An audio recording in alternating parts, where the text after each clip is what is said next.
Hello, in this video we'll be covering the field profile in Centerprise. The field profile is a dataset transformation, which means that you can't map around it. You must map the entire record through the transformation.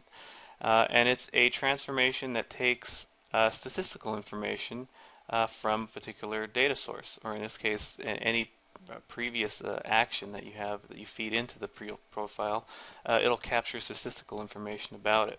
So in this case, you'll see that we have the input and we have an output. The input is different than the output. The input just has whatever you've mapped into it. So in this case, I have a view from a data provider, which has several columns coming out of that view, and I've mapped a subset of those columns into the field profile. So for every single field that I've mapped into the field profile, I will get exactly one row in the output of. So I'll get that many records in the output of my field profile. The columns are fixed. And these are all of the statistical information available for per field. So for example, we have annual sales here. You can see that what the type is, the error percentage, how many errors, what the warnings were, sums, total items, median, mean, and just about any mathematical statistical information that you could want for that particular field. And we have that for double types, string types, and all of the fields that you've mapped into the field profile. All of that information is available from the field profile. You'll notice that it's very similar to if we just had gone to the source and selected Quick Profile. This will give you the just about the same information, not quite as detailed, but it gives you a snapshot of what the data that you're using in the data flow looks like. The difference between the quick profile and the field profile is that the quick profile is just a kind of an in-memory thing while you're developing to see what your data looks like. You can't really actually do anything with this data other than if you selected export to Excel. But with the field profile, this gives you the ability to take that same information plus more, and you'll notice that we have a lot more statistics that we're taking per field with the field profile.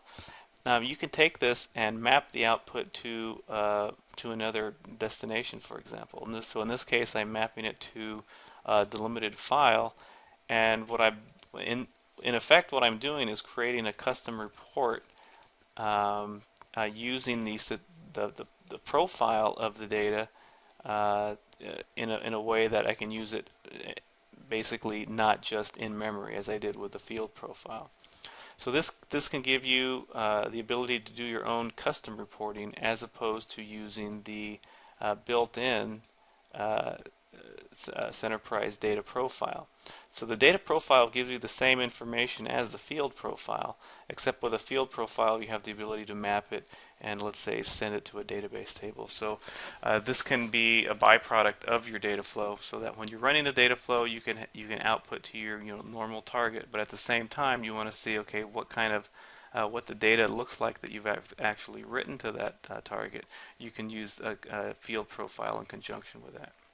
So one of the columns that we were seeing here in the data profile, let me just go ahead and preview here, was the warning percentage and the error percentage here. And these numbers are coming from the custom rules that I've attached to the field profile. So I just wanted to show how the field profile can be used in conjunction with custom data quality rules in order to see the health of your data, for example, if you need to put checks on it. So in one of the examples, I have a middle name check, in which case I'm checking the if I go see the expression here, I'm checking to see if the middle name is blank. If it is, I'm going to issue a warning, and if I preview the data here, you can see that I have two records here where the middle name was blank, and I probably have more if I scroll down here. Similarly, I have a check on the annual sales, and if I look at my expression here, I'm making sure that the annual sales is greater than 500,000. And if I preview the data here, you can see that I do have several records that fail this criteria.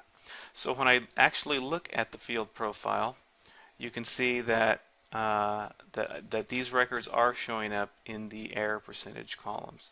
And I scroll to the right, you can see that I do have some records with errors. And here you can see I have 4 records with errors for this particular field. So to use the field profile, and let's just go ahead and start from scratch here. I'm going to delete this one and go back to the toolbox. Go to the logging and data quality section of the toolbox, look under the field profile, drag and drop that onto the designer, and you'll see that you'll get the blank input and output. And I'll expand it to give myself a little bit of room here.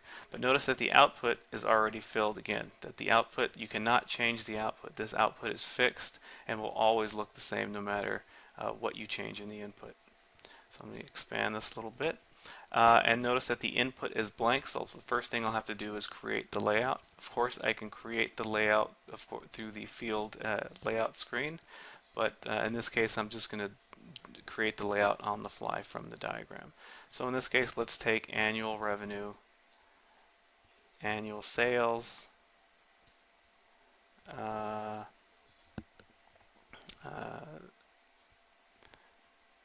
scroll down some, first name, middle name, and last name. And now that I've mapped my input, I just have to map the output to wherever I need it to go. This can go to, a subsequent target, destination, or even another data flow action. And once I have that, I can preview on my destination target here and get my data set with the same number of rows corresponding to whatever I had, the number of columns coming out of the field profile. And that's how you use the field profile in Centerprise.